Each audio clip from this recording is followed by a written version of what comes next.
In the interest of anonymity, I will say only that I work in healthcare.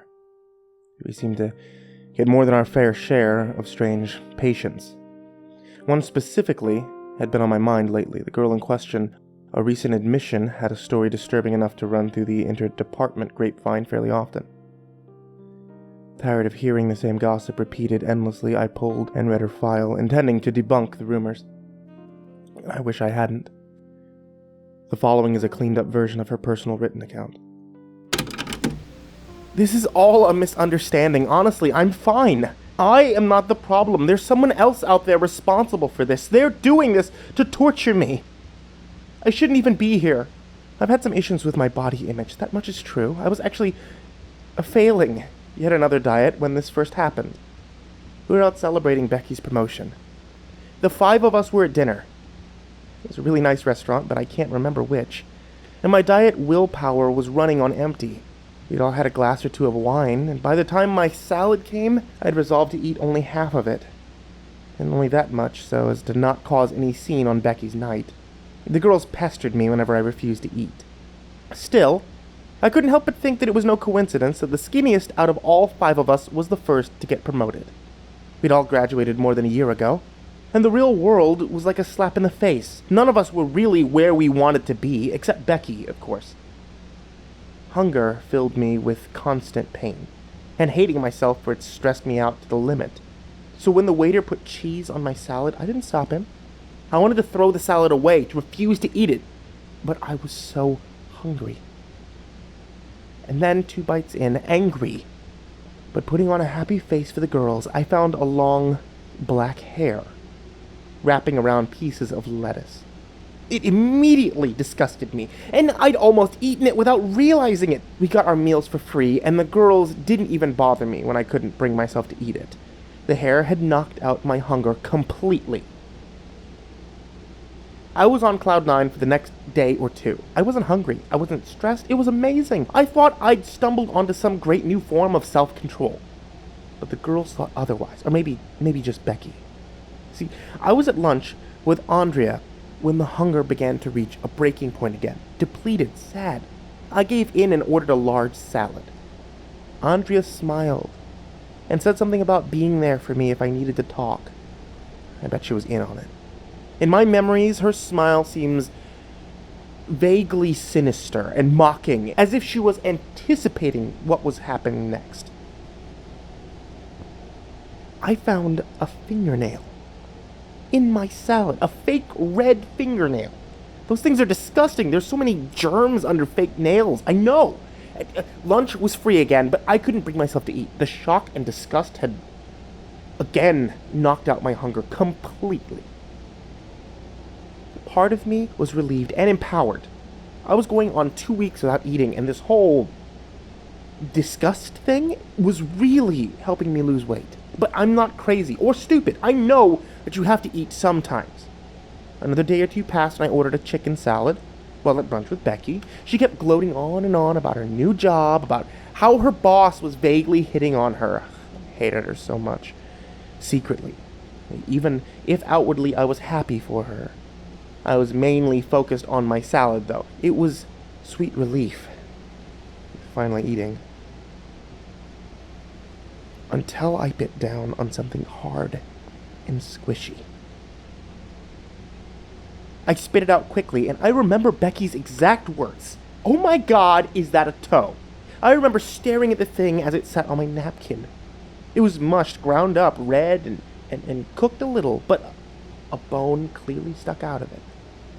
The entire place shut down temporarily after that, but nobody could figure out where the toe had come from. Obviously, none of the employees were missing it, but Becky basked in the attention from the scandal. She even got on local television, even though it was my salad that had the toe in it. It's a travesty. People can get seriously sick if they accidentally eat things like that, she said to the reporter. I was starting to wonder whether she had something to do with it. See, the shock overwhelmed me, depleting my hunger for a little under a day, but my relief and enjoyment was short. I knew I had to start eating again sooner rather than later. Not up for any more of Becky's sick pranks, I decided to scope out the vending machines at the mall. I hated myself so much right about then, staring at candy bars and feeling weak, But I had to eat. And I had no willpower left. Chocolate would make everything right. I bit into the thing. So amazing. Sweet, sweet chocolate. It was only 2 bites in when I saw something poking out between the wrapper and the candy bar. Halfway down, pulling the wrapper back. I couldn't help but hurl it onto the floor as I puked up what I'd eaten. Pressing between the wrapper and chocolate was what was unmistakably a flap of skin. Had it been sliced off somebody? Traces of blood still... God. But how the hell had Becky done it? How had she known? I was so full on terror and anger then, even if a tiny part of me had been relieved to throw up the 2 bites that I'd taken. Tortured but still fighting off my own urge to not eat, I ordered a slice of pizza at the food court. It came with a large bubble in the crust. Sickly, despairing, I ripped it open, finding what looked like someone's cornea cooked inside. God damn it, Becky! She had to be somewhere around, tracking me, doing this to me. Did she have the help of all these girls? I drove. By nightfall, I ended up across the state line. I pulled into the backwater restaurant that I'd never heard of, relieved that I ordered a hamburger from the polite old man who probably owned the place. There was no way that Becky or the girls could interfere with my food here. The hamburger slid in front of me on a quaintly decorated plate. It looked like the most delicious thing ever. I still considered not eating.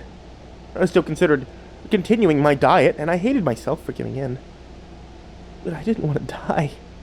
You know, people have to eat. I paused before biting in. Sliding back the bun, I investigated the contents. Everything seemed normal, until I lifted the tomato from the lettuce. I couldn't tell what it was at first. A pinkish grayish blob, a bump in the ketchup. I lifted it up by a stringy bit and stared at it until I finally understood. It was a piece of brain matter. I would have thrown up, but my heaving stomach had nothing in it. I drove away from there as fast as I could, continuing in random directions. I didn't know how Becky and the girls are tracking me or predicting what I would eat, but I had to evade them. Candy bar from a gas station? Nope. Chicken nuggets from a drive-thru? Nope. I still don't know how they did it. I even begged a younger kid to make me a sub from start to finish, watching the entire process, making sure nothing was in it. He handed it to me. I opened it up and... Oh God, I still remember his expression of confusion and horror as I screamed, but a strange calm came after that. 3 weeks. 3 weeks without eating. 4? I knew I would die if I didn't eat. I had this strange thought. I had this idea of a place they couldn't predict, couldn't make disgusting and inedible. I found it. I did. I beat them. I found the most delicious salad, and I ate it, desperately, gorging, knowing that I was finally saved. But I'll be honest, that wasn't what I expected to find the first time. It makes sense now, though. When I cracked his skull open with that pipe, I almost couldn't believe it. He fell, and chicken salad spattered across the pavement. Supple green lettuce, crunchy and stringy. Strips of chewy chicken, the dressing was to die for. I was finding pieces of people in my food no matter where I ate, so the only logical place to find something edible, the only logical place, was inside people. We have to feed her intravenously. Normal food terrifies and disgusts her. The whole thing makes me wonder how, in this day and age, we can still let the media impose unreasonable body images so powerfully on us. Though she's not the strangest patient that we have here, she interests me because of her ability to manipulate the nurses, apparently, and nobody ever did figure out who helped her. She convinced somebody to sneak body parts into her food the first few times we tried to feed her. At least, that's the only explanation for those incidents that makes sense. Read some more files. And they continue to disturb me.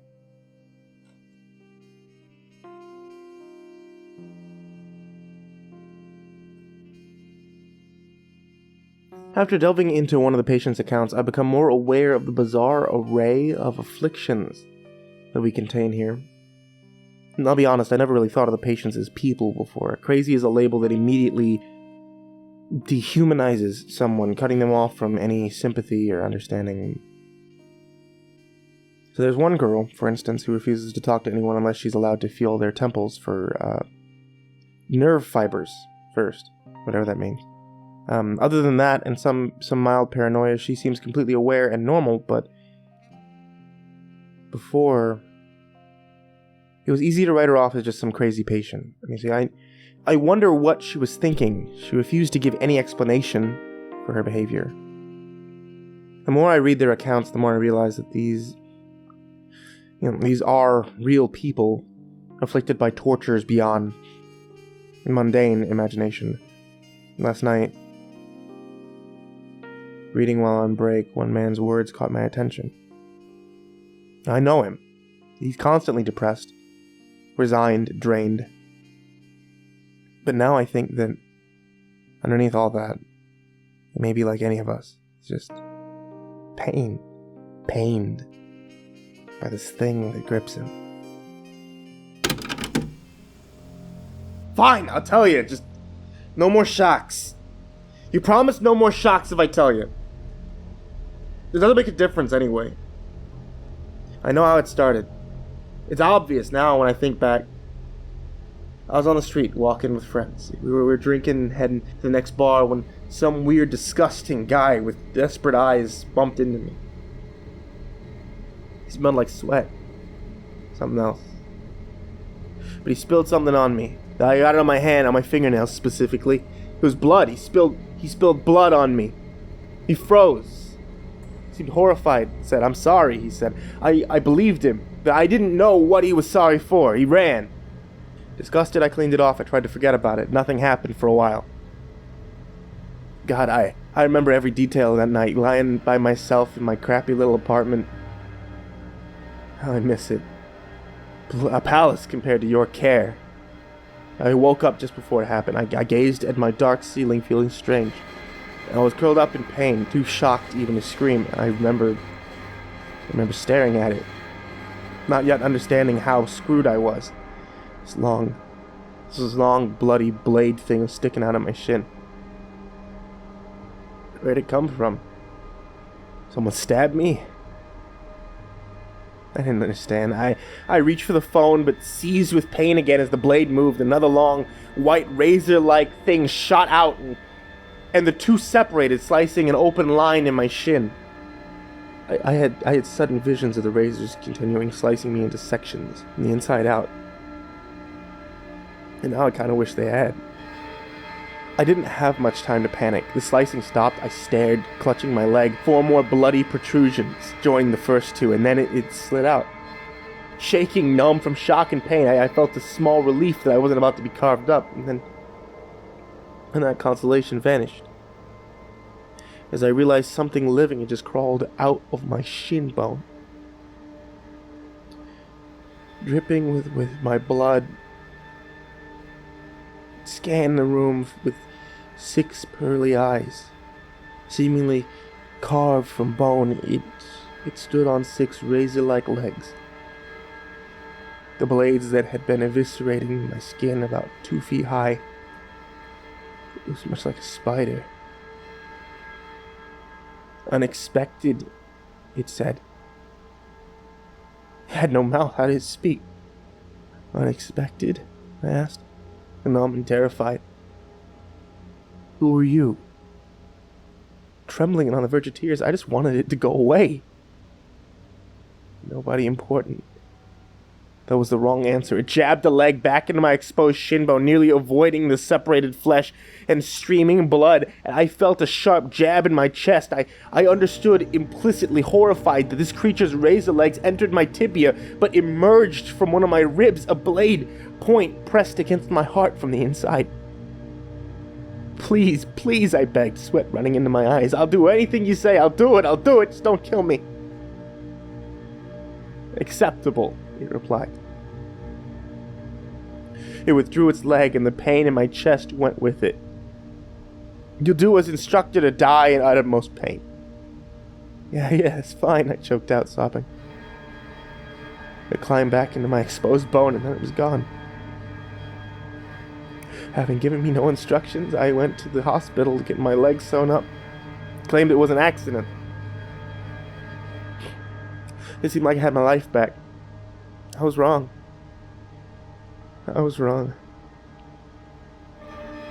It slid out between my stitches a few nights later. Dismayed, but ready, I made sure to memorize everything I could about it. Spindly, deadly, it was strangely beautiful in an ivory and insect sort of way. Somebody had to know about this thing. Gave me orders, it made me do things. It started with small crimes. It wanted them done in a specific manner, with contrived evidence left behind for some reason I wasn't told. It directed me to dangerous criminal locations. Though other people were the least of my concerns by then, one of its other slaves gave me a long animal bone treated with that special blood. And it often made me bring this bone to shady locations. It would emerge from that bone and converse with someone aware of it, able to defend from it, someone it needed to make a deal with for its purpose. I never saw him. I doubted that he would help me, even if I did find him. I gave up hope. After many failed nights of searching for an answer or help, I'd beaten people, mugged them, held up a convenience store at knife point. It even made me get that cursed blood on this guy's fingernail. I had to watch as he slowly separated into sections by protruding razor legs, his hand falling to the floor, his leg popping off at the knee of the rotating slice. He's screaming, he's begging, pleading. It tortured him to death for information. Information I didn't understand. It made me pick up his pieces and dispose of them. God. Whenever I wasn't on assignment, I turned to other ways to try to distract myself from the black pit of despair welling up inside me. My brother found me on the street after a few months of this. I remember every detail of that, too. You have to come home, he insisted. We'll get you off the drugs, clean you up. Dad'll get you a job. The drugs aren't the problem. I remember shouting at him. They're the only thing that can keep me from losing my mind. It's the bone walker. And as I said those words, a sharp jab hit me underneath my left shoulder blade. The next scratched the inside of my right lung. I realized it was watching me. The message was clear. If I told anyone, it would carve me up from the inside out. Get out of here, I screamed at him, feeling every bit the same now as that disgusting and desperate man who'd bumped into me. You can't help. Go away. I hit the hard drugs even harder. At some point, I was drained of everything, even resembling my old self, and I decided not to do it anymore, even if it meant my death. At its behest, I bought a rifle and trained in its use. It wanted me to kill somebody important, but when it came with the name and plan, I would refuse. I wondered how it would do it. Would it stab inward from my skull, killing me instantly, or would it slice out each of my bones, carving me up slowly like that poor man? I stared at my gun. I wondered if it would go after my family if I refused. Did I really have a choice? And could I sacrifice my brother too? And my parents? I had to make the bone walker think it was my fault. I called and left an anonymous tip. Sat there, filled with relief and calm. They surrounded me, put on the handcuffs. I sat in custody, ostensibly caught by the police, when the bone walker came. It had no reason to punish my family. It just killed me, and that was it. But it never came. I mean, I know why it didn't return now, but I'm broken and I'm stuck here in any case. And I keep thinking, what if there was any more? What if they come for me someday, because I know there'll be no warning. It could come any time, just a sharp sliding sensation, and then I'll be dead.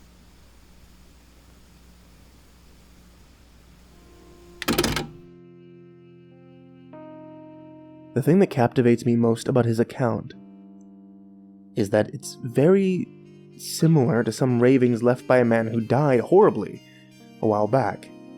He was mutilated in ways unimaginable, as if his face had been torn off from the inside, among other things. His story made the news, and they figured he was the serial killer responsible for several similar horrific deaths. But that man claimed that as his last act, he'd managed to destroy the creature. I suppose this man must have read about the prior man's issues, and formed an obsession, or delusion, about it. I find it curious how contagious crazy can seem to be. And seemingly more so these days.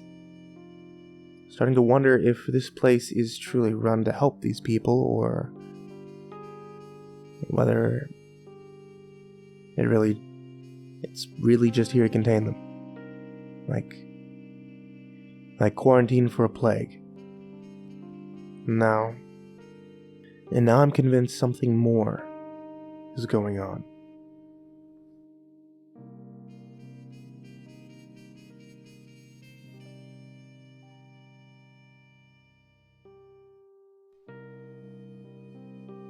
After reading several files of the patients here, I'm starting to become a little concerned.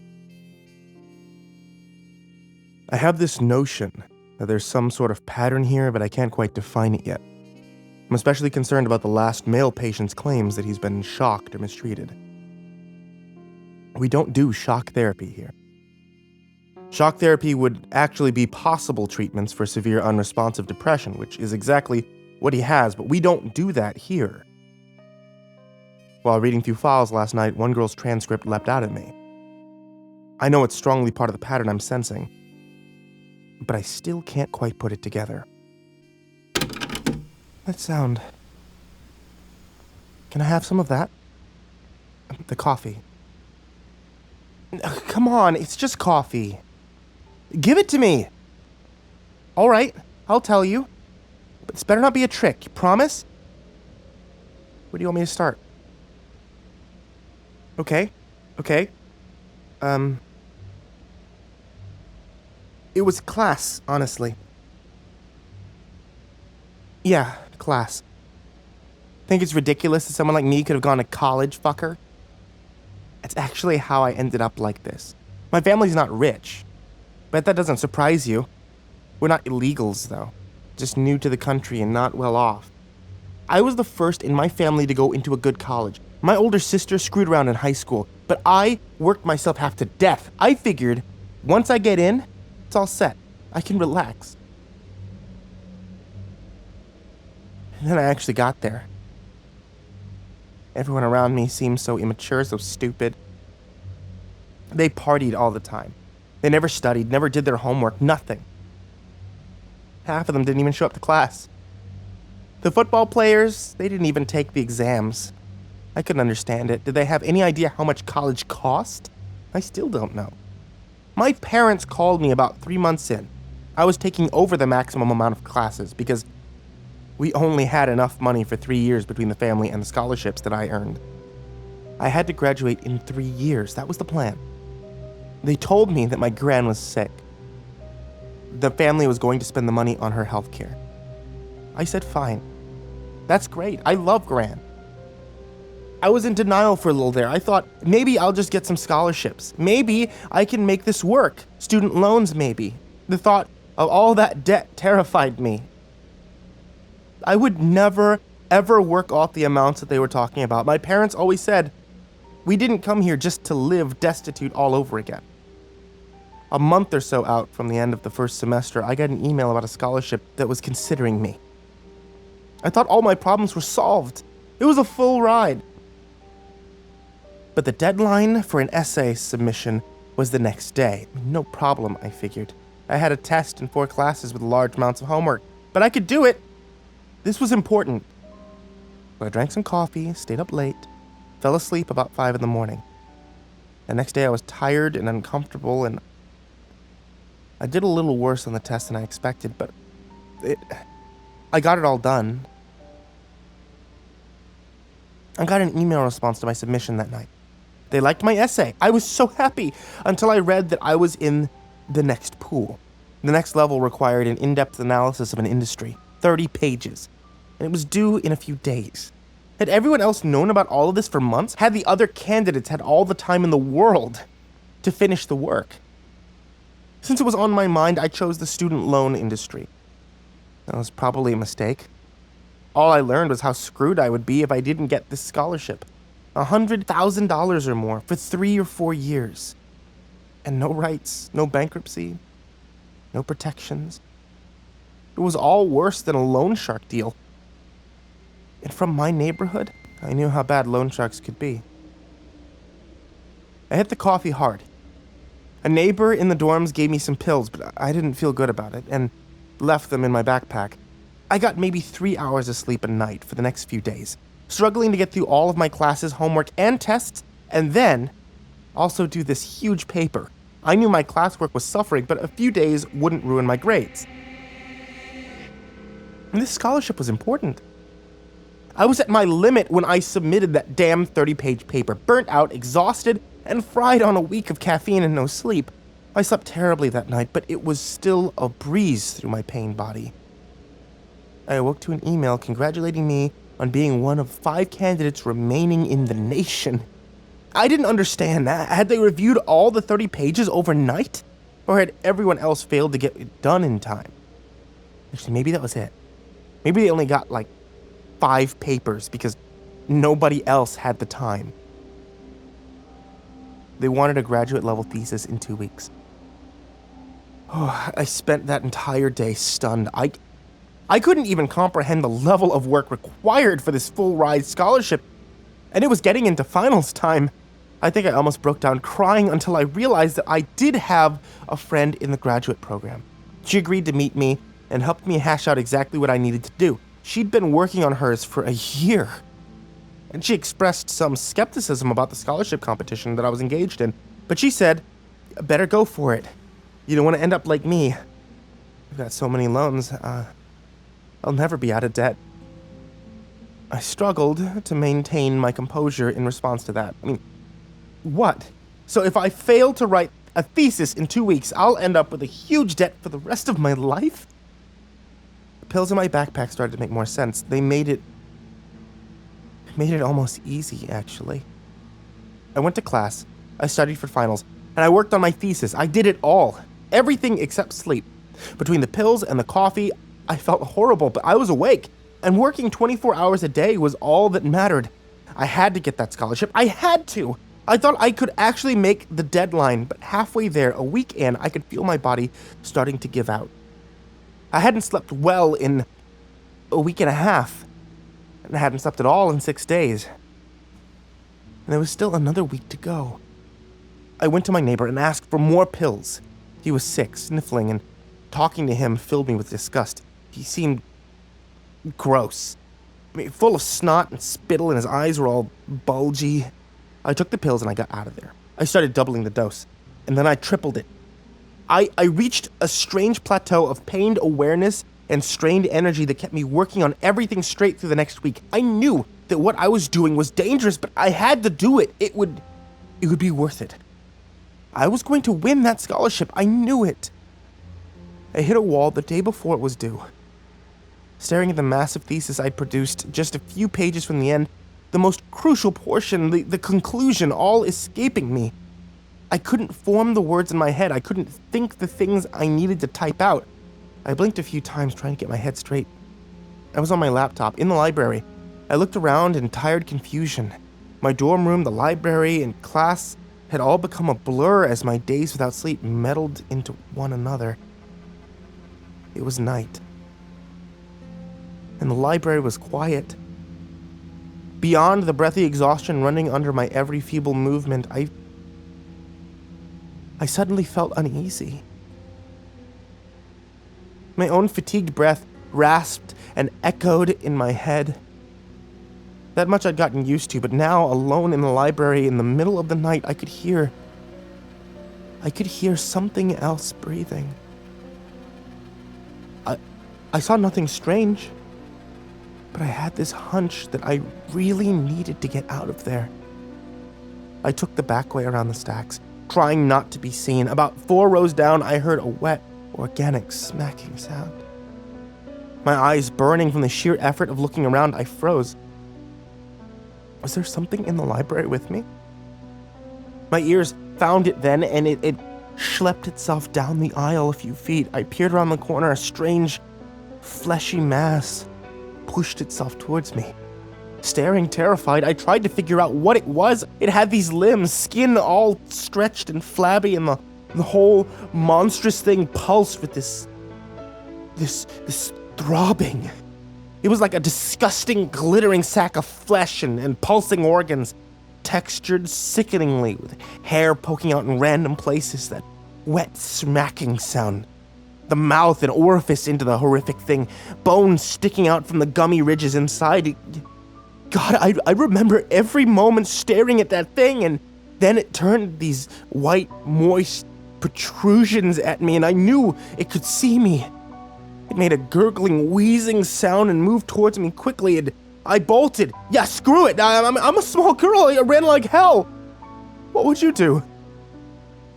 There was another one in the stairwell. I almost ran straight into it. It made a weird, high-pitched noise and then reached one throbbing limb for me. The skin seemed stretched by stringy veins, pushing something foul through its mass, and I ran again. I had a knife ready, you know? I'm not from a great neighborhood. It was about then that I knew I might have to use it.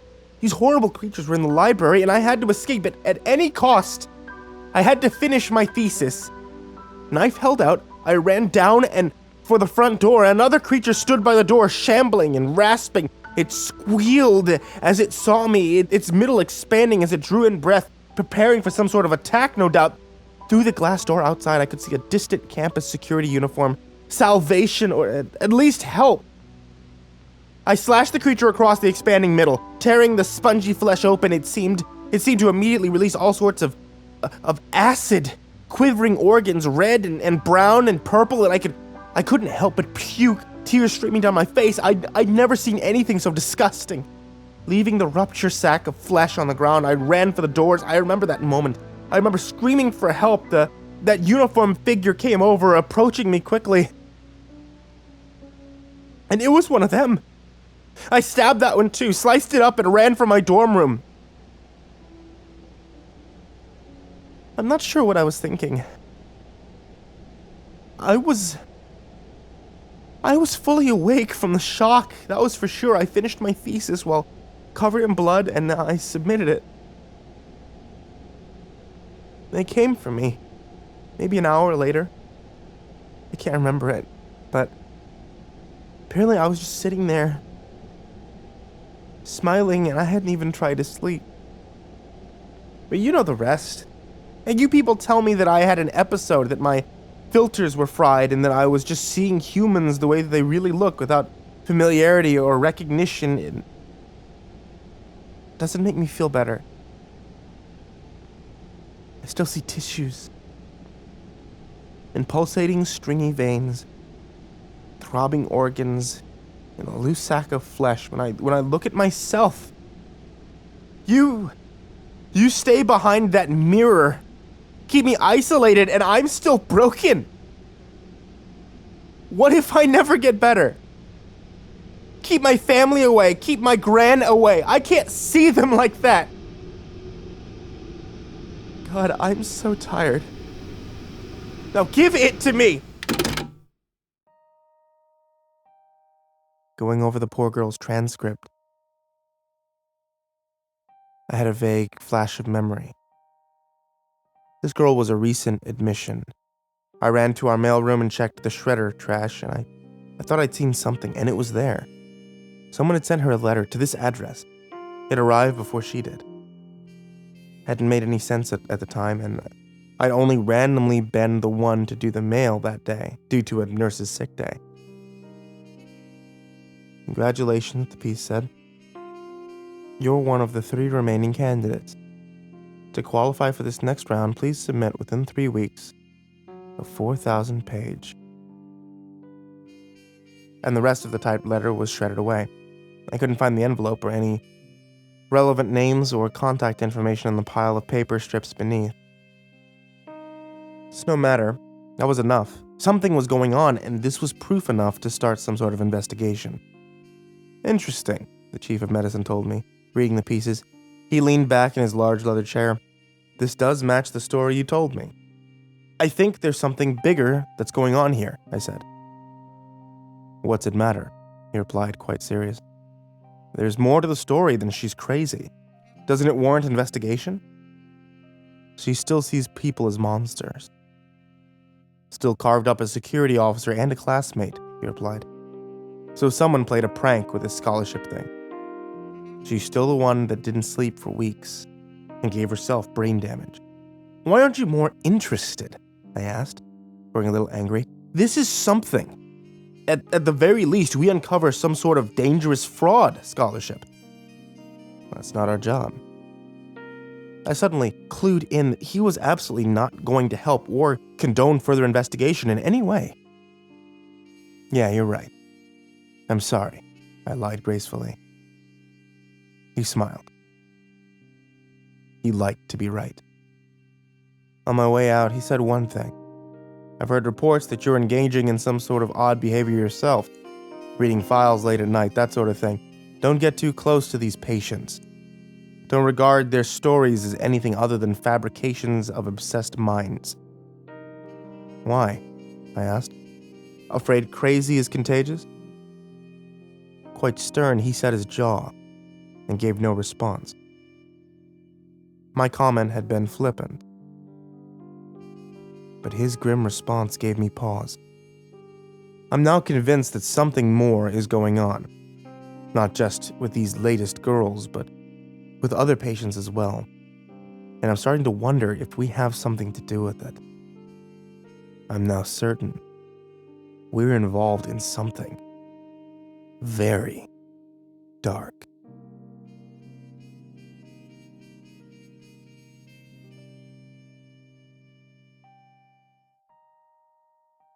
After today's events, I'm unsure whether I should continue my investigation.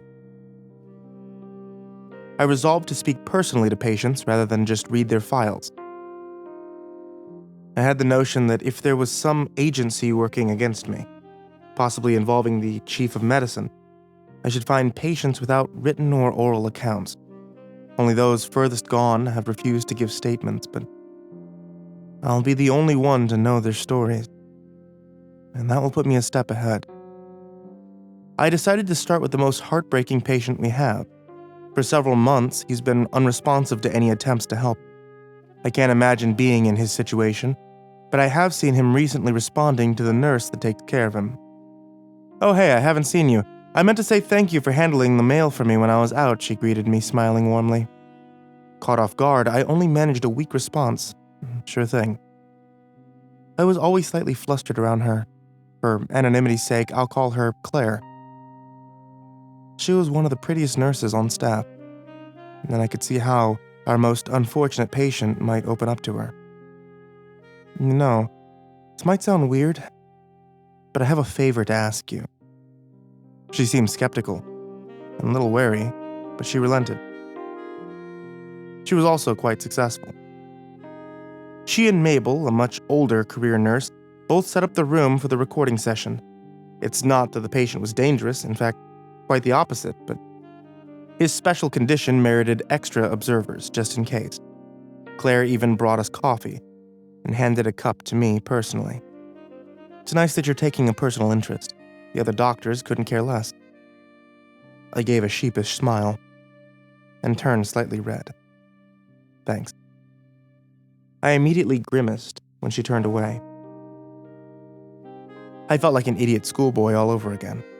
The coffee mug paused before my lips, and I looked down at the swimming cream and brown, recalling certain unpleasant connotations from another patient's story. Overcome with a slight wave of disgust, I put the mug down, unable to drink it. I shook it off and focused on the task at hand. He lay in bed, unmoving, giving no indication that he was aware of me. "Whenever you're ready," I said, hesitant. Mabel stood up with a recorder. "Go ahead, honey," Claire told him. He immediately began speaking. It amazed me. He wasn't catatonic at all. His voice came out clear and articulate with a strange undertone of grim mockery, as if he knew some vast, dark, inside joke, which he'd been keeping all to himself. "You want to know my tale? I'm not quite sure that you do. It's far closer to you than you realize. Okay, but remember, you asked for it. As all stories eventually do, mine involves a girl. Oh, she was so pretty. Beautiful, even. I watched her from afar quite often. She didn't know I even existed and probably didn't want to. I'm no slouch. I wasn't without girlfriends. It just seems that I always wanted the ones I couldn't have. I was starting to feel out of place in my old haunts, nearer 30 than 20, and time just seemed to darken. And then this light came around. Her. I wasn't obsessed. I want to make that clear. I just thought that she was pretty. I didn't actually think I had a chance. And I didn't try to make a move. I'm glad things happened the way they did, though. One night, I was sitting at my regular bar alone, and all the other tables were taken. She and her friends came in, 3 girls in total, and sat right down at my table. Like a deer in the headlights, I stumbled through introductions to each of them. "I've seen you around, staring at me," she said, laughing. "You a creep or just a misunderstood nice guy?" She was speaking to me. "A nice guy," I insisted. "You girls want a round? I'll buy." And of course they accepted. One of her friends seemed rather interested in me, but I had eyes only for her. The friend invited me to a party with them later, and I tagged along, high on excitement and possibility. Once at the party, I dodged the amorous friend and found her chatting up some guy. No matter. I mean, he was just some asshole. I knew that I would win out in the end, even if he took her home that night. And when I stumbled through small talk, I became aware that I was quite the third wheel in that little corner of the room. "Go get me a drink," she said, laughing awkwardly. "Yeah, sure thing," I immediately agreed. I stumbled through the crowded room to the keg and filled up a cup like she asked, returning to her quickly. "Thanks," she said with a smile. I felt rather stupid for a while there. I was just a guy blundering around looking for affection in all the wrong ways. Until the party ended and she stood up by herself on the couch, I listened to her complain about assholes and creeps for nearly 2 hours. That guy she'd been talking to had left her high and dry, running off with some skank. I nodded gleefully at how right I'd been. And she was confiding in me. That's when she said it. "You really are a nice guy. Do you want to hang out tomorrow?" Stunned. It was all I could do to say yes. I met her at the mall, and we spent the day together as she tried on clothes and showed them to me. I even bought her a few, saying, "Yes, dear," jokingly. She just smiled and didn't correct me. I was high on cloud 9. We spent almost every day together after that. I have to admit, sometimes it got painful. I wanted her so badly, but she never seemed emotionally available for real intimacy. Asshole guys came and went, and I managed to secretly sabotage most of them. I mean, most of them. I was in a fight for her heart, so I don't feel bad about it. Oh, no, you misunderstand me. I didn't do anything criminal. Like, just like little snide comments or lies about her when she wasn't listening. Or lies about him when she was. I mean, while my life began to constrict into a cage of pain and negativity, this constant war to keep her isolated drained everything I had. She seemed to be on her own dark path. She started to get into drugs, no matter how much I argued against it. I'd tell her, "I'm your best friend, I'm worried about you, don't do this." That only seemed to encourage her. At least she kept herself away from the real dangerous stuff. She only used the drugs that wouldn't ruin her appearance or her social standing. One day, I couldn't take it anymore. I cornered her in her apartment and confessed, poured out my infinite love to her. "I'd do anything for you," I told her, feeling incredible. She didn't seem very happy about it. She actually seemed a little angry. After a few minutes, she came back into the room and asked, "Anything?" "All I had to do was prove it," she said, "and she might learn to love me back." "Anything," I promised. I spent the next several months running around, doing her errands, buying her things, and taking on a second job to support her spending habits. Always, she promised. She was about to return my feeling. Meanwhile, she got into some sort of graduate school, something she was always vague about. I gladly paid for as much of it as I could. She seemed to get worse, growing darker and angrier as time went on. Often, I found her stoked out on something or passed out on something. If I complained, she began to hit me. I thought, I'm a man, I could take it, it's fine. One day I told her I was broke, I couldn't afford another massive tuition payment. She cut me. We separated then for a while. And I felt my whole world collapsing. She's just been about to love me. She'd shouted in anger. We were so close. I went to her with roses and a check. I had taken out a huge loan to pay for her school. She took me back with open arms, even kissed me on the lips for the first time. Anything, she ordered. Anything. And I agreed. I'd do anything for her. She was my whole world. As long as she validated me, I'd be on cloud 9. Her violence and anger, they didn't stop. In fact, she began enjoying it. I could tell. She had a scalpel now, and often cut me with it. Shoulder, the leg. It was just a little bit, but more each time. If I cried out in pain or refused, she would threaten to dump me. I let her do it. And I began to enjoy it a little myself. After each act of increasing violence, we got a little more close. We even made out once, as I bled profusely from a gash on my arm. We were so close. She had an idea that she'd been thinking about for quite some time. Look, I know that you think this is insane, but I wanted it. The trade-off was worth it. What would you do for love? It was all finally working out. I let her do it, and we made love. Everything finally seemed worth it. All the heartbreak and the pain and the weaseling and sabotaging asshole guys, it was all worth it. I adjusted to life without my left hand fairly well, too.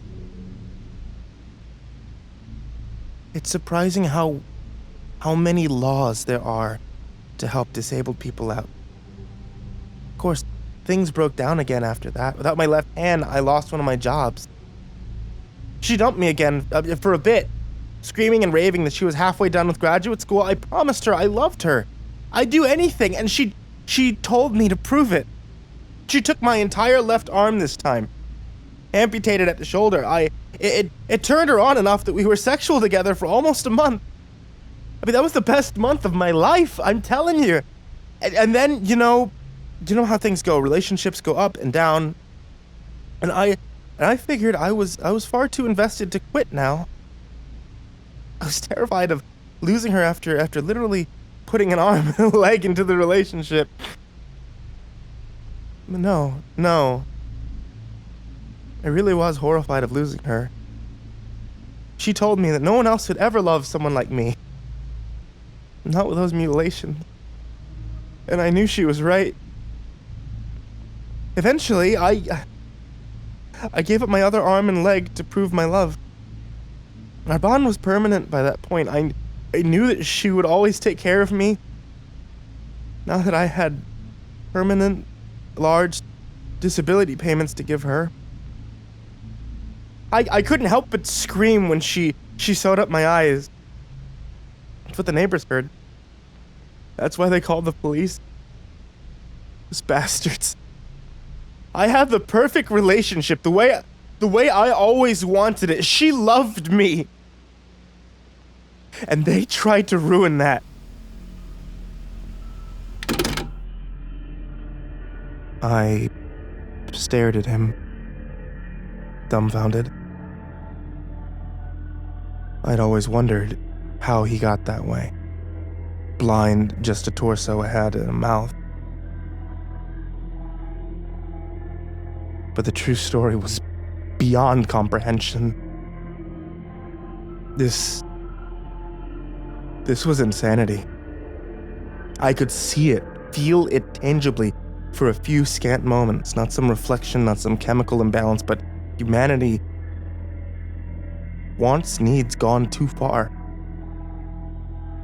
Wait, I insisted, heart pounding. You never told anyone that someone did this to you. What's her name? On his blank face, his mouth curled up into a grin. I leaned forward. Come on, she's abandoned you. She needs to be taken into custody and treated. She's dangerous. She could still hurt somebody. Why would you protect her now? Began laughing, a harsh, ironic sound. She hasn't abandoned me.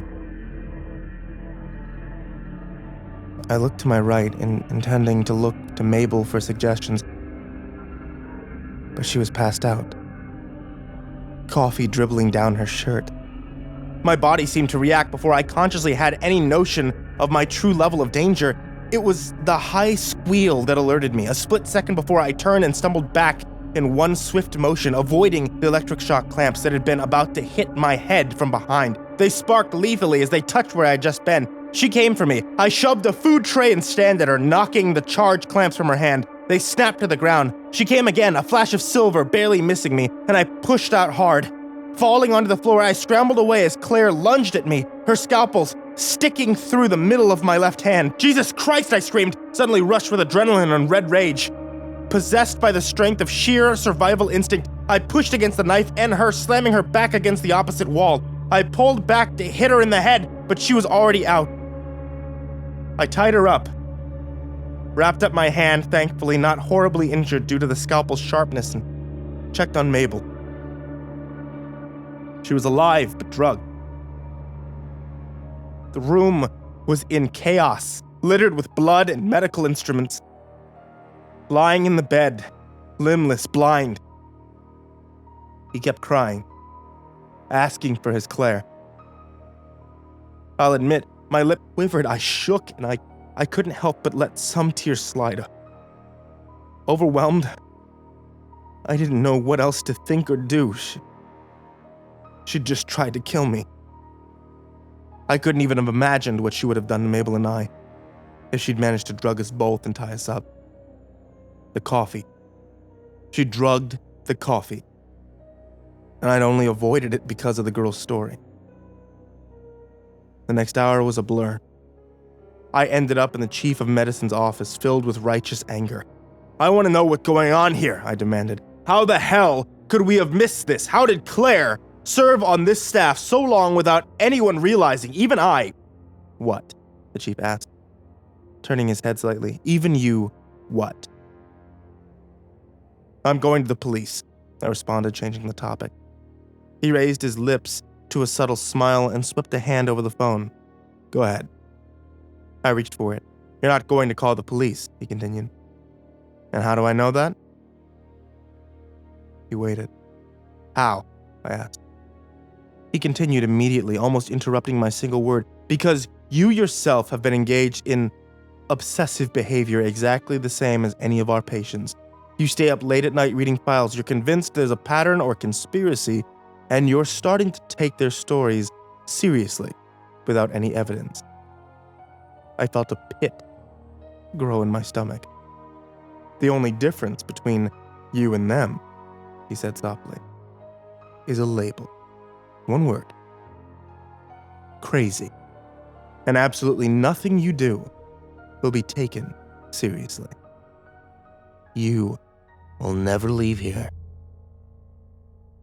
His words almost got to me, almost. That's ridiculous. I could talk my way out of that. He turned on his chair halfway, looking away, contemplating. Maybe so, you're quite smart. I'll give you that. But let's take another tack. You call the police. They shut this place down. We all lose our jobs, and you never work in this industry again. I slammed my right hand onto his desk. I don't care about that. He sighed and resumed smiling. I believe you. You're a man of principle. And you're smart. Instead of threatening you, let me offer you something instead. If you shut this place down, you won't have access to any more files or patients. You'll never figure out this pattern you're concerned with. I withdrew my bandaged hand from above the phone, drawing in an angry breath. His smile widened. Good boy. I hated him with a passion. He was right. I wasn't about to abandon these people to whatever was going on. Sometime later, I stood outside Claire's solitary confinement, gazing in the window. It felt surreal seeing one of our staff now in a straitjacket herself. She begged and pleaded from the other side of the glass, promising that she would love me if I just let her out. She'd seen me looking. Knew I was interested. It's a strange thing. Insanity, my mentor said. Older than me, but not as old as the chief of medicine. It was his direct report, and he'd become someone I could rely on. What's going on here? I asked, feeling at the end of my rope. Is there anything that you've seen, noticed, suspected? He kept his gaze on the window into the cell. I've always liked you. I'll give you some advice. I hope you take it to heart. He turned and looked at me. The world has nearly 8 billion people in it now. On the sheer math of the thing, the math of outliers, the number of the afflicted, they're each inventing new and more horrible ways to lose their minds as they each become outliers further and further into the black. He began walking and I followed beside him. Meanwhile, as resources grow more scarce, he continued, the amount of money society is willing to dedicate taking care of the sick shrinks. The number of sick increases, the money to take care of them decreases. You could see the problem. I narrowed my eyes, not entirely certain, but I let him continue speaking. Now, if I were a shrewd person in charge, well, let's put it this way. Some patients are dangerous and non-functional. Some, based purely on the math of random distribution again, some patients' delusions are carefully stable and balanced. So much so that they are harmless. Or one could say, helpful. I'd put these patients in charge of the others. My sense of unease grew pronounced. My mentor rarely spoke so darkly or so vaguely. What are you saying? Are you saying the chief knew that Claire... He held up a hand. I'm not saying anything. He moved away quickly, leaving me standing there. He paused about 10 feet away, but didn't turn around. And quite possibly, he added, just on probability, I mind you. And some patients could develop delusions that, like random molecules, they'd form and such a way as to be contagious? I asked, thinking of a virus, carefully shaped and constructed by randomness to be infectious and deadly. Just conjecture, he said. Just probability, more patience, less care, worse and worse issues. I'm just saying, be careful with how you regard the patient's story. There's no defense against an idea. I stared after him as he continued to the rest of his duties, more confused than before, but absolutely certain that something very bad was going on. Like a body left to rot and fester with untold viruses. This hospital was... what? Containment? Or an incubator? Either way, it was time to reconsider just how far I wanted to take this investigation.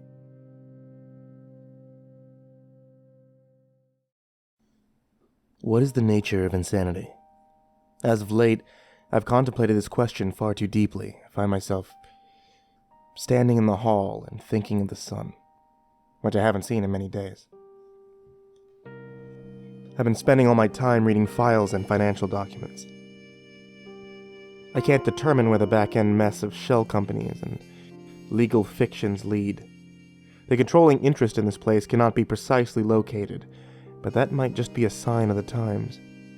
If I were to sleep outside and enjoy the healing radiance of the sun, perhaps purposely walk in the chilly night breeze without a jacket just to feel the air wash over me, how would I know that the experience was real once I return inside?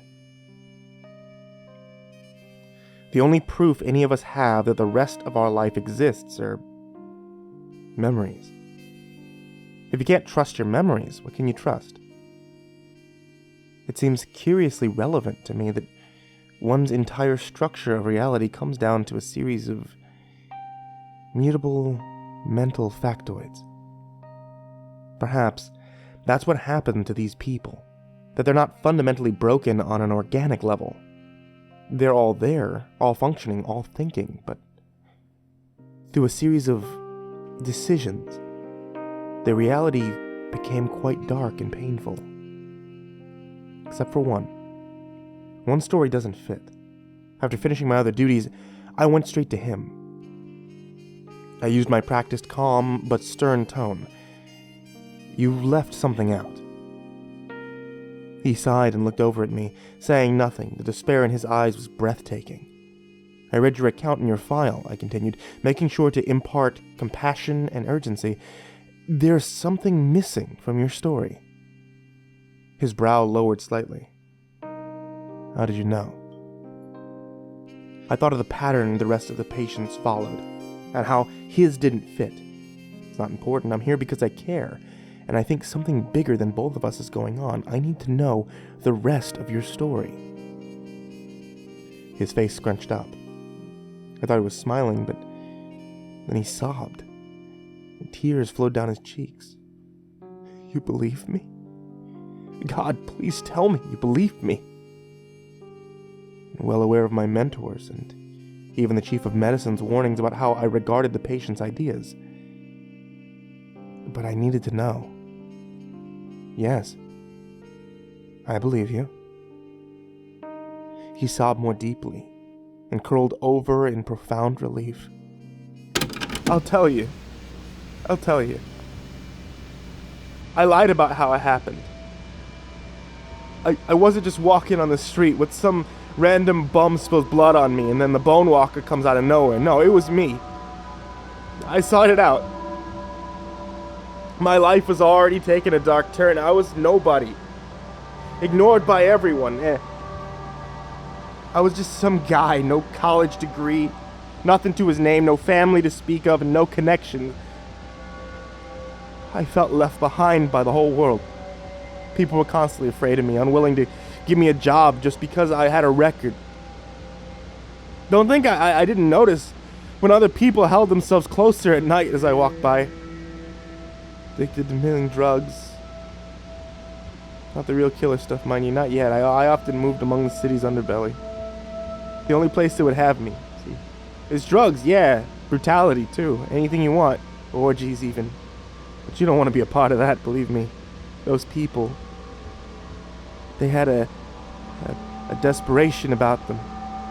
It was in the air, and everyone knew it. And it seemed like nothing mattered to many of them.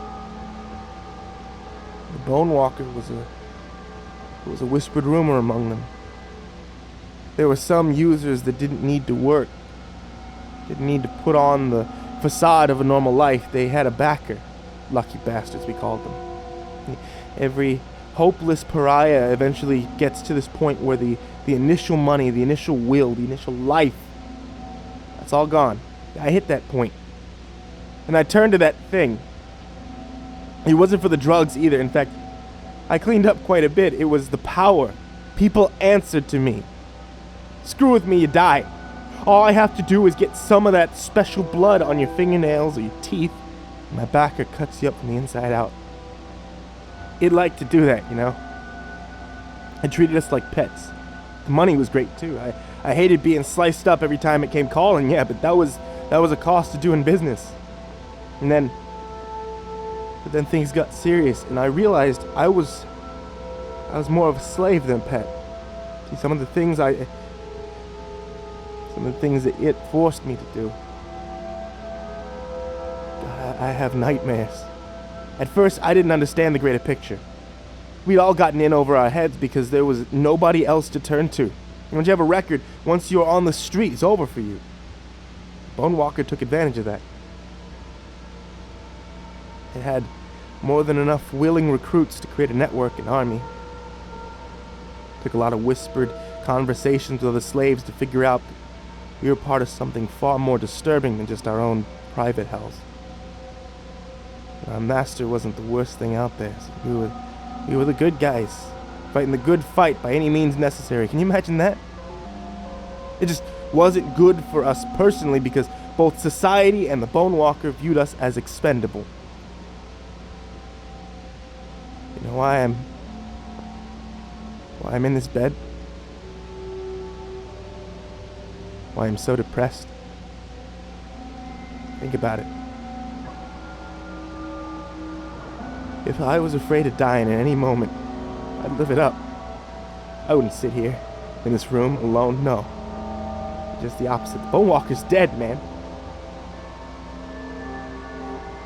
It's not coming back.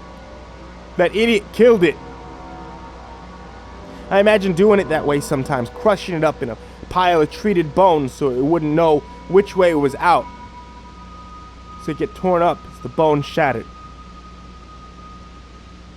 And great minds think alike, right? But when I figured out what was really going on, I was glad for... What? I asked, interrupting. What's going on?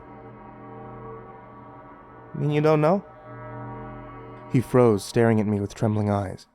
His pupils drifted left in slow motion, full of dismay and apprehension. I've said too much, I'm sorry. He resumed staring at the wall, ignoring my further attempts to prompt him. At first, I was angry that he didn't just tell me what was going on, but then I thought better of it.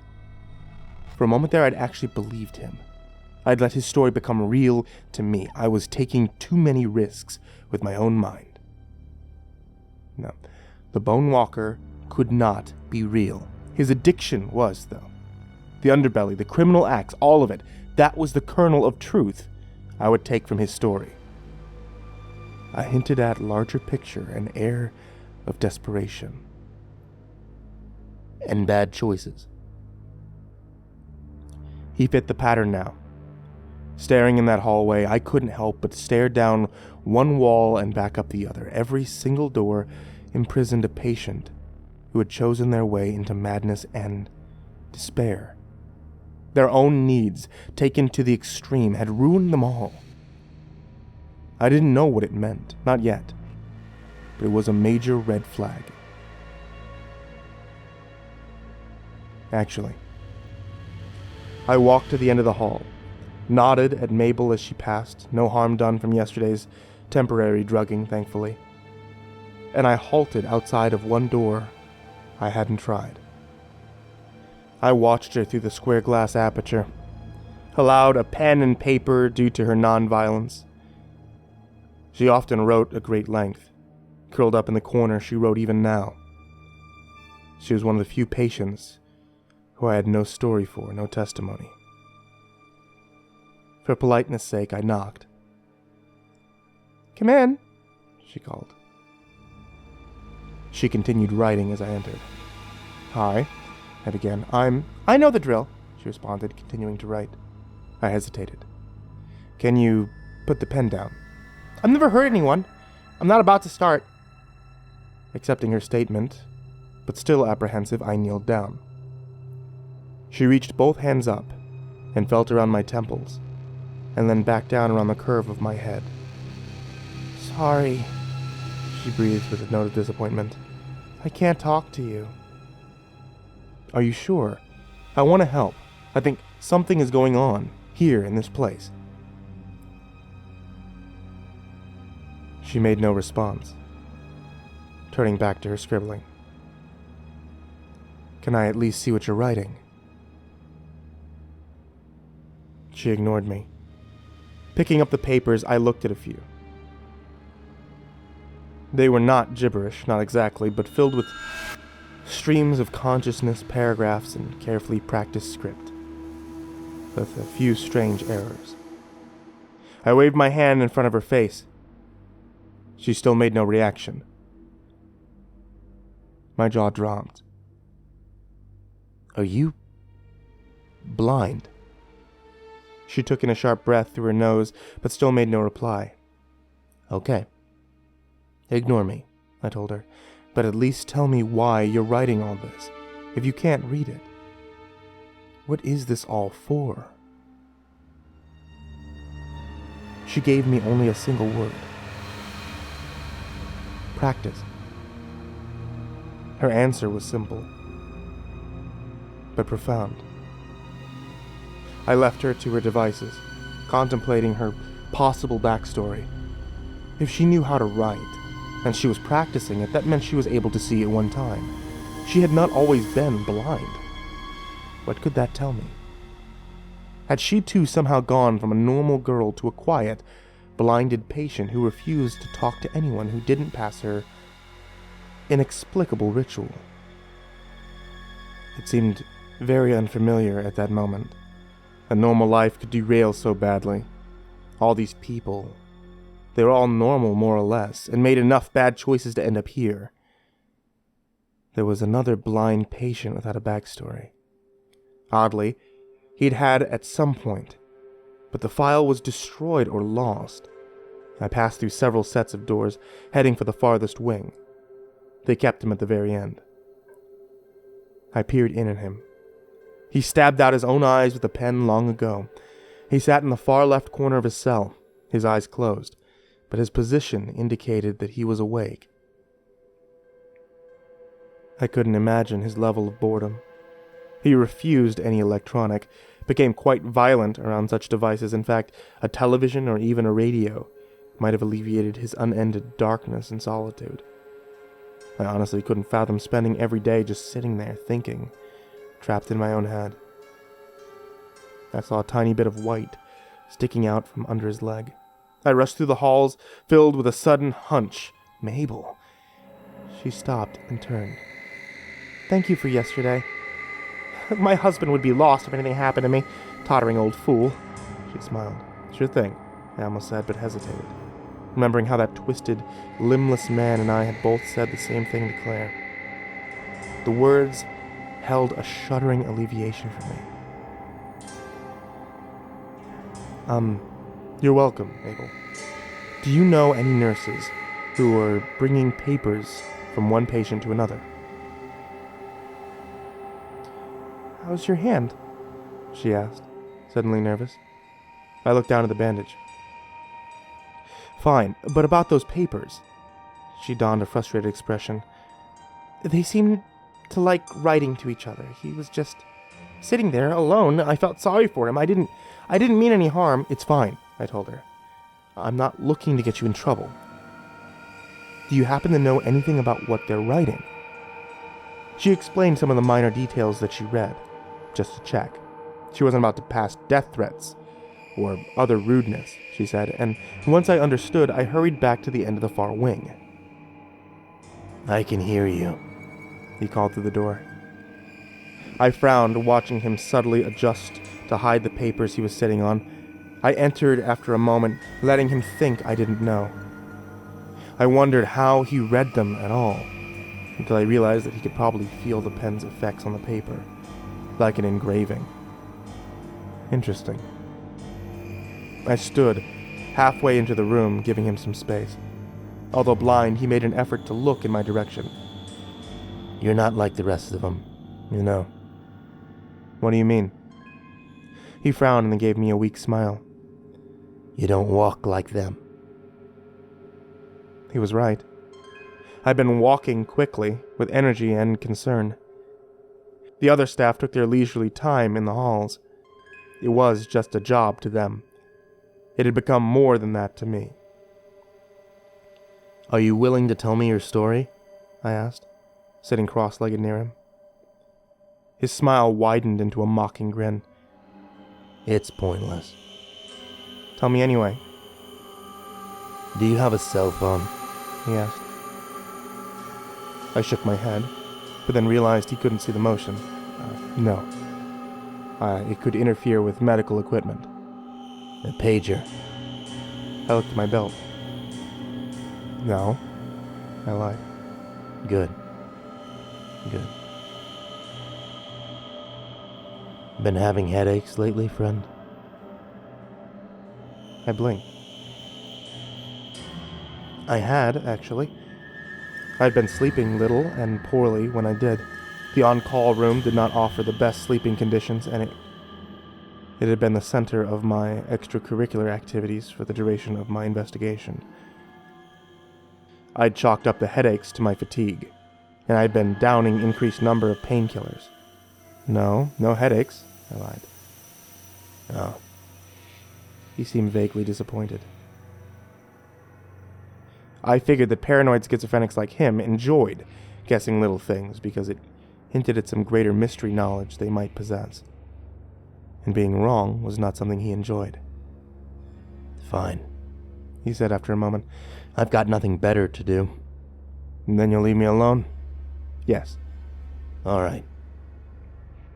But you might not like what you hear." "Good. I have a feeling something is going on, and I already don't like it." He seemed to perk up at that. "Really?"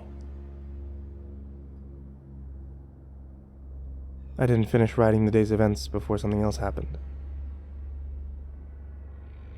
Blackness washed over me like a wave as I sat in the on-call room, typing out the story that he told me. By the light of my screen, I checked the mainline phone. No dial tone. The constant droning of the building's air system was gone, replaced with deadly silence. I crept over to the door and peered into the hallway. Darkness hovered between rotating red emergency lights sparsely placed at long intervals. At the extreme other end of the hall, under flashing crimson, I saw something that chilled my blood. The door to a patient's room slowly opened softly, as if the person behind it couldn't believe it was unlocked. I couldn't believe it either. I'd only taken personally to the most docile patients, but many of them were extremely dangerous. Fighting a sudden spike in my headache, I blinked constantly, struggling to determine who that was that escaped. His silhouette-fitted shadow, and Red was moving about, looking up and down the hall. He couldn't see me, shrouded in darkness as I was, but I could see him. I knew he too was dangerous. Beside him, another door opened, and then another. It occurred to me that the power outage was no accident, and someone had unlocked all the doors. One by one, they crept into shifting shadow and scarlet, releasing their particular flavor of insanity into the halls. I could hear some muttering, some shouting, some looking for weapons, some looking for staff. I thought to lock the door and hide, but they would certainly check the on-call room. I couldn't stay there. Heart pounding, I dropped my white coat and slid out into the darkness between two rotating emergency lights. Could they see my silhouette against the red? I saw them creeping about like curious animals spreading through the halls. I pushed up against the wall, and some wandered past me, muttering obscenities and twitching. My headache sharpened into a blinding pain for a moment, and I almost groaned in agony. But I gripped my own mouth, forcing my body silent. The rotating red lights and darkness shot pain through my eyes, straight into my headache. It was only 20 feet away. I stumbled for a side exit to the building, intending to run. There was nothing I could do except escape and call somebody. It was locked. Was it supposed to be locked? Damn it, I struggled to breathe against my searing headache and the massive throbbing of my adrenaline-spiked heart. I had very little room for maneuvering. Patients moved within feet of me. In the darkness, one stopped under an emergency light, his body cast in the color of blood, and someone else stabbed him, spurting black liquid from under his collarbone. He screamed, and I could hear attention turning towards the area. The sound of falling meat came along with the continued screams, and something squishy slid across the floor, hitting my shoe with a strange wet plop. The large patient who had done the grisly hack job looked my way, peering into the darkness. Reflexively ducking into one of the patient's rooms, I closed the door softly behind me. "Please don't hurt me," the girl whispered from the corner. "I won't," I whispered back, relieved. "I'm Staff." Oh God, what's going on?" she breathed. The barest light flickered under the door, illuminating her only enough for me to see her out of the edges of my vision. Cast in sickly red, she was emaciated, a gaunt and unwholesome sight. I knew her immediately. "Wait here," I said, burning with an idea. I poked my head out the door, looked in either direction. Adrenaline surged, and I darted for the other side of the hall. I grabbed the tray of food from inside and then darted back. I heard a shout of anger, but I couldn't tell if someone had seen me. "Eat this," I told her. She moved back an inch. "No!" "Just try," I whispered, pleading. "It'll help us, I promise." Quivering, she picked up a glob of Jell-O. A moment later, she dropped it, making a disgusted noise. It fell in the light coming under the door, and I could see a dark blob inside it. "Again," I said. She lifted a half-eaten apple to her mouth, and then dropped it on the verge of tears. I held it in the soft light. What looked like a severed tendon sliced from the apple's core. "Again," I ordered. Crying, she lifted, then dropped the remains of a sandwich. I pulled the bread back. "Yes." I took our discovery, stripped of its strenuous tissue, and snapped it in half. She gave a sobbing laugh. In the scant red light, I held up a 2-finger-length fragment of bone, both wickedly jagged, both still slick with gristle. She grabbed my arm so as to not lose me in the dark, and we crept to the other side door again, while screams of pain and screams of glee sounded from around nearby corners. "Come on," I whispered, poking the 2 bone fragments into the lock. I knew the building was shoddily constructed and poorly funded, and I was counting everything on this lock being a piece of... Yes! It clicked open. A looming presence pounced from behind. She screamed and ran through the door while I pushed the wide-eyed man back. We rolled, grappling. He had a weapon. I thought I was dead for sure until red light illuminated me and he saw my own wild eyes. I'm sure a week of poor sleep and my blasting headache contributed to my decrepit appearance. "Oh," he breathed, grinning. "Thought you were one of them. Come on, let's get out of here, brother." Amazed, I stood, turning to the side door, and a figure moved in the way, slamming it shut. "What the hell are you doing?" the chief of medicine demanded. I looked around at a clean, clear hall, lit in harsh white. Mabel moved papers around down at the nurse's station. Moments ago, I'd seen it empty, lit in rotating red, crowned by dangerous silhouettes crawling this way and that. "Acting out a patient story," I quickly lied. "That blind girl that writes, she wrote a story about an escape attempt. I was seeing if it was possible. Turns out this door's locked, really is faulty. Lucky guess, eh?" He looked me up and down for several long moments with a hard and unreadable glare. "Can't fault that, I suppose. But you look like an idiot." He looked down at the side door.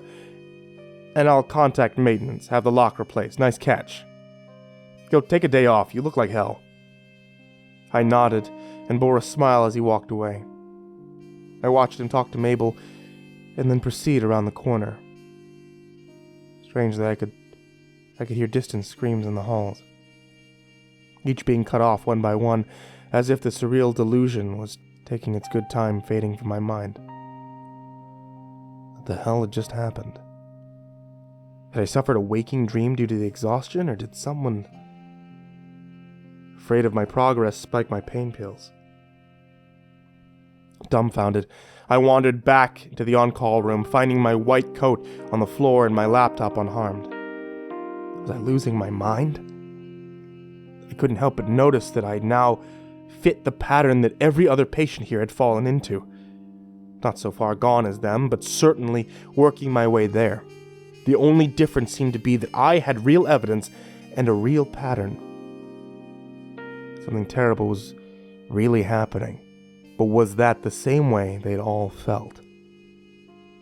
I felt no small irony that this fifth account is my own. I do have one advantage, though. I'm aware of the pattern, have all their tales to help me. If that moment comes, that one true step into madness, and each of them has crossed the line, I won't. I promise myself that. You can't have an objective view of the larger picture and go insane. That's what I believe. The two are mutually exclusive. But I won't stop. Not now. That last tale, the one that I was interrupted writing out, and haven't even been able to fully process yet. It's disturbing. It fits. I think I'm on the verge of understanding the implications behind the patterns, even though I'm not sure I want to. I did take a break to clear my mind. As I walked the halls, digging through my apparently faulty memory for any clues about what had really happened during my delusional episode, two things jumped out at me. My headache was gone. And so was that emaciated girl.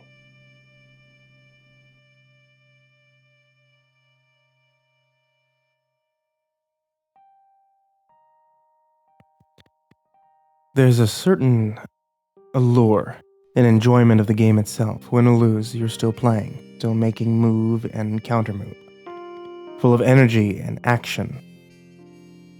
Throughout, there's a sense of importance that no other activity can really match. The game is the game. But now it's over. And I'll admit, I'll miss the feeling. Although having the horrible truth, possessing it, and holding it close like a prized treasure, the truth can almost replace that feeling. I won. I felt that I was on the path to victory once I calmed down from my delusion about the patients escaping. I realized that I had quite a few cards in my hand to be played. My unknown opponent had made a mistake somewhere and allowed me far too many leads. The first, the girl I helped escape during my delusion, was nowhere to be found. Her room was empty, and her file was deleted. None of the other staff could remember her, and I believe some of them. An old nurse like Mabel would not possibly be part of a conspiracy so dark and vast. Her primary concern was the next episode of her soaps. But I wrote about the girl. I have the words on my computer and on the internet. I told no one here that I've been writing about patients. I would immediately be for these reasons. I have the words. And I remember. Memories are tricky, as I know personally, but the words are still there. Furthermore, I went through the patients one by one looking for discrepancies. I could have helped the girl escape while having an episode. That proved nothing. But while so deluded, I saw one patient carve up another, and even had his lung slide up against my shoe. The murdered patients were missing, too. At that point, I had a few logical choices to consider about my opponent. A strong but imperfect case could have been made that somewhere in the maze of owners and financial backers and stockholders behind this place, Some nefarious corporation had an agenda involving the patients and their various insanities. The likeliest intent was to incubate and refine mimetic hazards, ideas carefully constructed to infect another who heard them. Carefully constructed to spread and destroy. This would be a new kind of weapon, perhaps changing warfare forever. Their primary agent would have been the chief of medicine, and most of my paranoia, delusions, and inconsistencies could have been explained by drugs in my painkillers, meant to imbalance me and discredit me should I discover their agenda. The foremost problem was that theory is the lack of recall on the part of the staff. Perhaps some were lying. Perhaps Mabel just rarely interacted with the girl. Perhaps some didn't care enough to remember individual patients. But all of them? It felt wrong. While an uncharacteristic downpour on the roof filled the building with the constant rhythm of heavy rain, I stalked the halls, eyeing everything. I asked the responsive patients if they remembered the girl, and they did. The only people that could remember her were patients. And me. That struck me as extremely important. No, the corporation angle didn't add up. The booming thunder outside added to my tension. There were other explanations. I could have been a patient myself. The signs were not lost on me. Claire had been employed here, and I suspected the chief of medicine had some idea she was off balance. But her particular brand of insanity was harmless for most people. My bandaged hand had begun itching painfully sometime this morning, and it added an undercurrent of increasing anger to my strategizing. I dwelled often on the nature of memory and insanity. I had nothing to prove that I was not myself, some sort of employed patient, with a carefully crafted delusion of a normal life beyond the walls of this establishment. The sun did feel ages distant, but the rising storm outside made even that luxury impossible. All the specific memories I could recall had no basis other than whatever sanctity I granted them. I asked myself if it mattered. I asked myself where that logic would lead. It would lead backwards, to the condition that created the situation, someone like Claire, someone like me, potentially employed to watch over the other patients. That meant critical underfunding, so much so that moral and ethic lines had long since been redrawn or erased. It meant a world filling up with people, a world struggling for resources, a dark, dreary, and painful reality of the human race.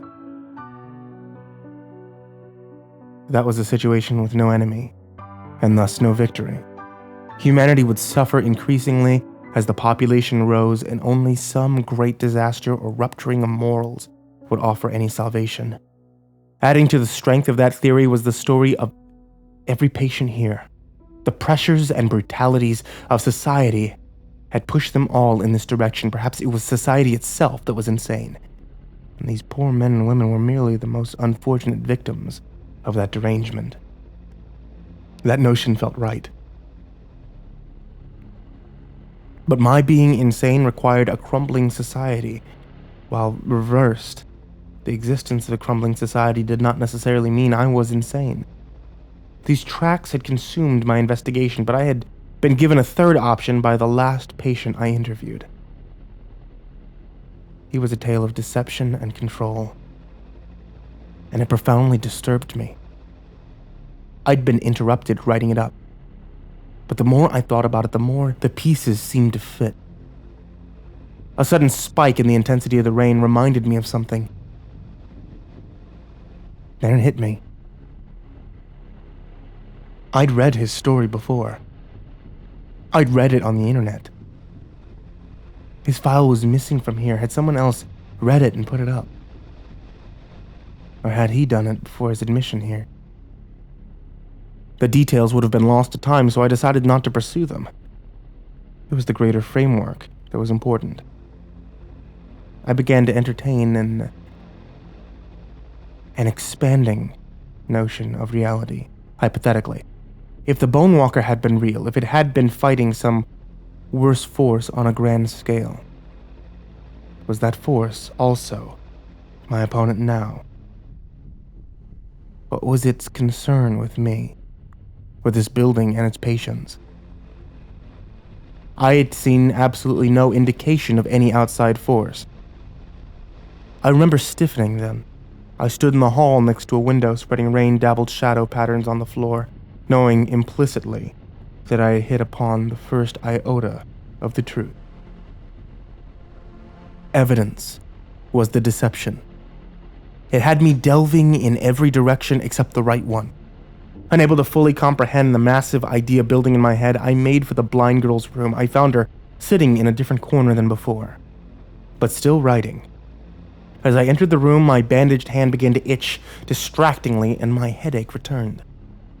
"Why won't you talk to me?" I asked her. I thought before that it might be because I'm crazy, like them, and I don't know it. But now I think you know what's going on, and you're protecting yourself. Poised against paper, her pen stilled. "How are you asking that question?" "What do you mean? Should I not be able to ask questions?" "Not that one." I moved down on one knee, nearer to her. "Why?" She glared at me with unseeing eyes. I widened my own eyes. "You don't talk to anyone who..." Suddenly, extremely uneasy, I raised my hands to my own temples.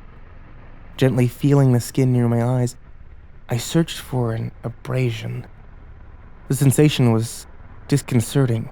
Beneath my burning hands and increasingly sharp headache, I felt two conflicting results. My temples were smooth, the skin was soft and normal. My temple bore two strange, subtle and irregular raised lines, like rough veins gone awry. "What the hell is it?" I breathed, wincing from a blast of pain in my head. "It's there and not there." "I'm sorry," she whispered. "What is it? What the hell is it?" I forced out, my face screwed up from continually rising pain that approached a crescendo that threatened to knock me unconscious. I struggled to breathe even as little blurs and flickers appeared in my vision. "How many have this?" Her lip trembled in response to my sounds of pain. "Everybody. Except the other patients." Surging with adrenaline and will, I stumbled from her room. Running for the emergency operation room, I pushed the door in forcefully, almost falling from the pain, and rushed for the tools. Facing the mirror, I fought the blinding pain and blurry vision to see. I could see it. The little ridges were plainly visible running from my eye across my temples and around the back of my head like some horrible lobotomy line. I pricked my temple with a scalpel. Blood welled out, but I ignored it, instead carefully prying at the ridge with a gripping tool. My vision flashed with black and white. I did not relent. I pulled at the foreign tissue underneath. I screamed in agony, but refused to pass out. Slowly, so painfully slowly, I pulled out a long, stringy fiber hanging from my bleeding temple, gripped in my tool. I knew that this was it. This was part of it. I'd considered the impossible, and I'd been right. The pain immediately lessened as I cut the fibrous tissue as close to my skin as I could. There was still some inside near my eye, and all the fibers on the other side of my head, but this was a start. Holding it up, I tried to comprehend what I was seeing. It looked like nerve tissue. Stringy, webbed, made of tiny fibers, and that's what the blind girl had said when she was first admitted. She said she wouldn't talk to anyone with nerve fibers in their temple. But she'd been here for years. I repeated the same procedure on the other side. My headache was still barely there, but I felt vindicated and relieved. Was that it? Was I free? And what the hell were these nerve fibers? Some sort of infection or parasite? By themselves, these fibers couldn't possibly have controlled or deceived me. There simply wasn't enough tissue for complex interactions with the brain. In fact, the fibers looked like they were from an optic nerve. It was sensory tissue designed to fool the senses.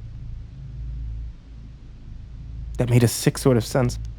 Connected to my eyes and ears and probably my brain directly through my optic nerve, these fibers could completely deceive my senses, perhaps even my memories. She'd said I shouldn't have been able to ask that question. How much control do these fibers normally extend? And why was I now able to detect them, even remove them? I'll be honest, I felt like breaking down and crying, both at my sudden freedom and vindication and the implied utter domination I'd lived under for so long, possibly years. I probably would have broken down if I did not have some sort of terrible notion that these fibers received signals or control from elsewhere. The opponent. After cleaning up my blood, I took a quick and surreptitious circle through the halls. Mabel smiled at me, and then turned away. A subtle ridge was evident on the side of her head. She was infected. I kept walking, kept looking. They all were. I returned to the safety of the emergency operating room. As the pain in my head began rising again, I looked in the mirror horrified. I could literally see the skin on my temples rising as the nerve fibers inside began to regenerate. I remember quite clearly, I laughed out loud, a hearty, dark, full-bellied laugh. This was too much, infecting me, growing back. Even if I cut it out, what the hell was I supposed to do? My laugh died as my medical knowledge supplied an answer. Disinfecting my hands and donning gloves, I prepared for something I knew was probably insane, and I promised myself I wouldn't cross that line when I came to it, but oh, how foolish I'd been then. I readied several mirrors. I had no painkillers because I couldn't risk dulling my amateur surgical ability. Breathing hard, surging with adrenaline, I placed a separation tool inside my eyelid and ratcheted them open. I steeled myself against what I was about to do. My eye slid out more easily than I expected. Just an inch or two, just enough to keep the optic nerve at tension. Frozen with unbelievable discomfort and pain, the likes of which that I'd never imagined, I brought the scalpel up, carefully cutting away at the connected foreign nerve fibers. 5 breaths, 10, 20. I took as long as I could stand it, carefully severing the connections at their base. My animal mind screamed incessantly at my head. I could see my own eye out of my head, see a bundle of blood vessels and nerves connecting it, but I fought the impulse to panic. I pulled the rest of the nerve fibers out through the side of my eye socket. They came quite easily from that direction, and then, incredibly, I was done. I carefully took my eye between my gloved fingers and slid it back in. It took 5 minutes to calm myself, to test my eye, to let my panic subside. And then I did the other eye. And by the time I finished, my headache was gone.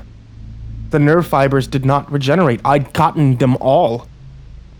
For an hour, I lay in that room, enjoying my freedom, thinking, breathing, calming.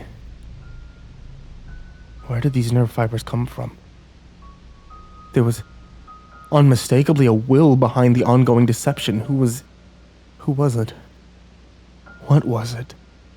Deception would not have worked against the Bonewalker's slaves. They didn't know the reasons behind their actions. They simply followed its order on the threat of death. And the patients were free of the fibers. But why?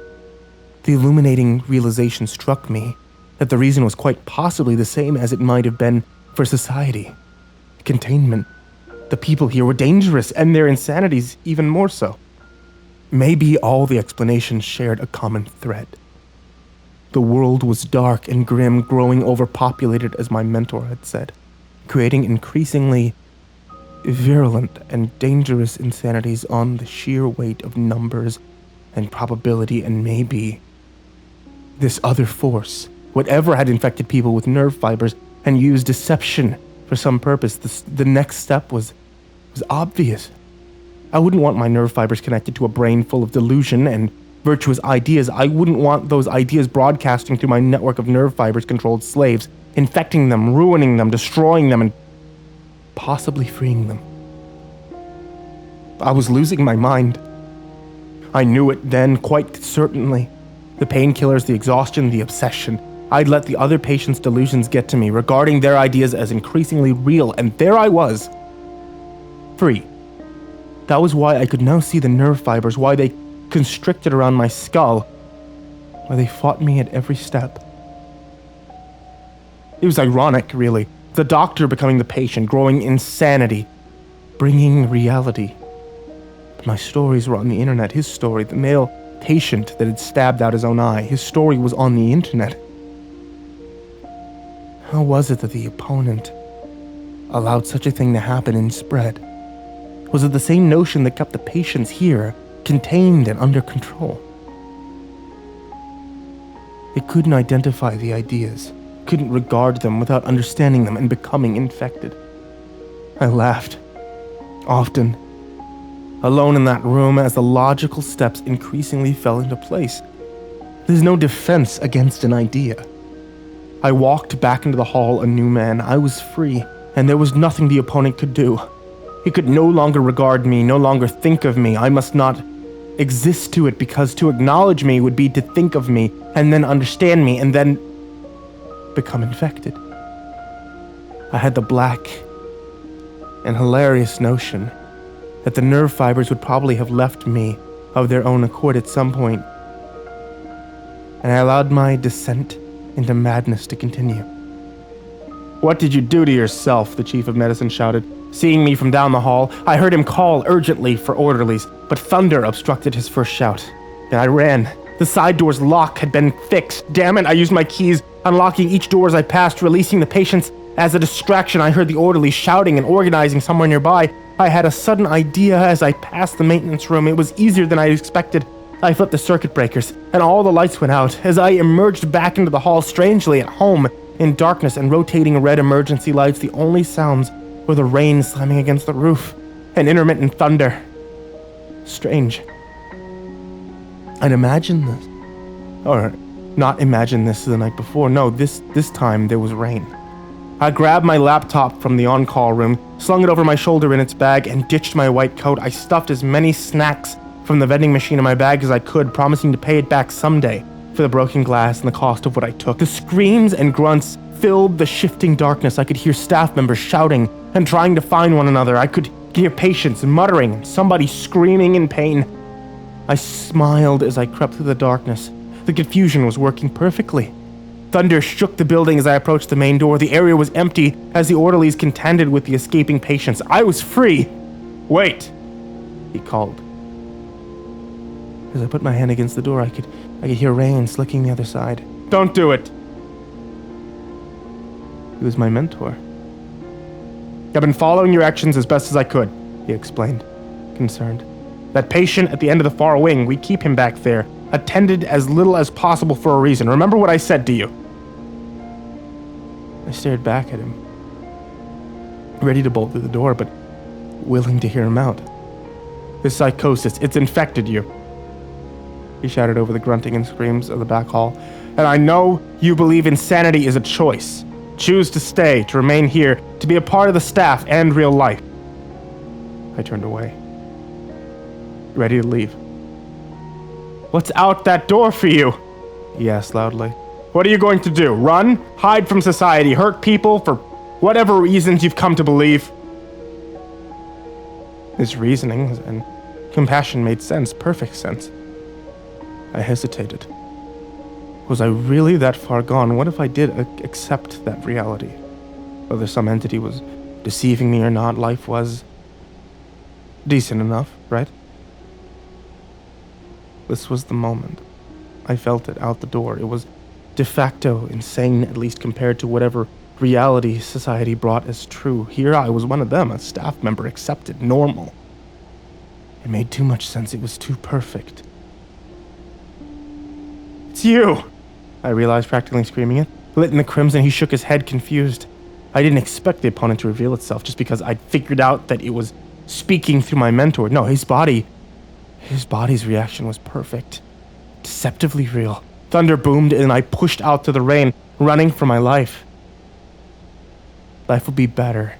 Life will be a bit harder from now on, I'm sure. I'm outside the construction of society's reality, but I can't regard me anymore.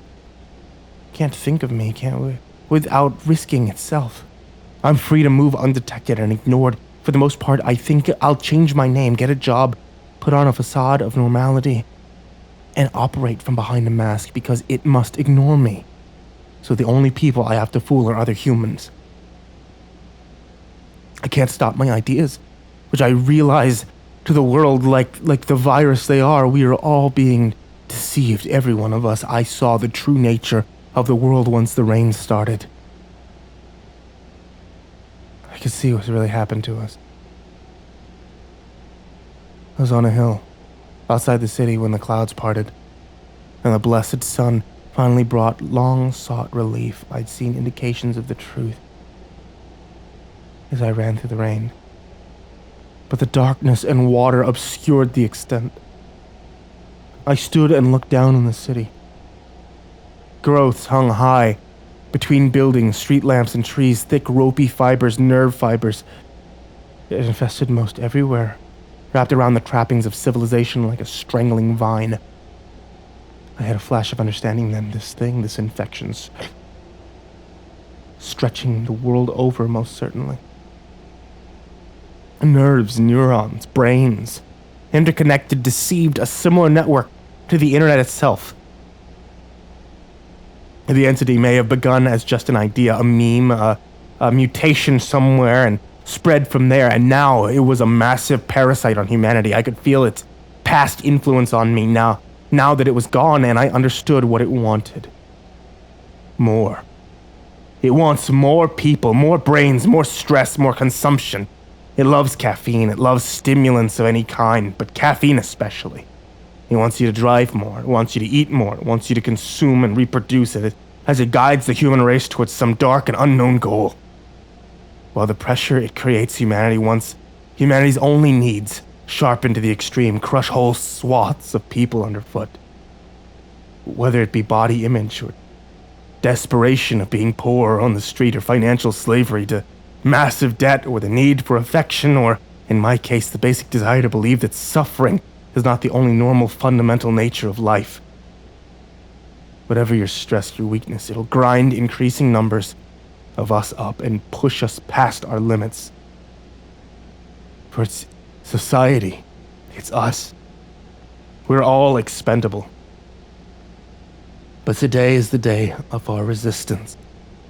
I post now from free wireless at a coffee shop, smiling at passers-by. The opponent cannot regard me, and everyone else is consumed in their own private struggles against society's extreme and rising pressures. They're all too stressed to notice that someone like me, someone insane as compared to society's reality, is still among them. After this post, I'll disappear, even from here, and no one will be the wiser. Don't worry. It's my life's work now. I took my scalpel and tools with me. I'll find you. And I'll free you all. One pair of eyes at a time.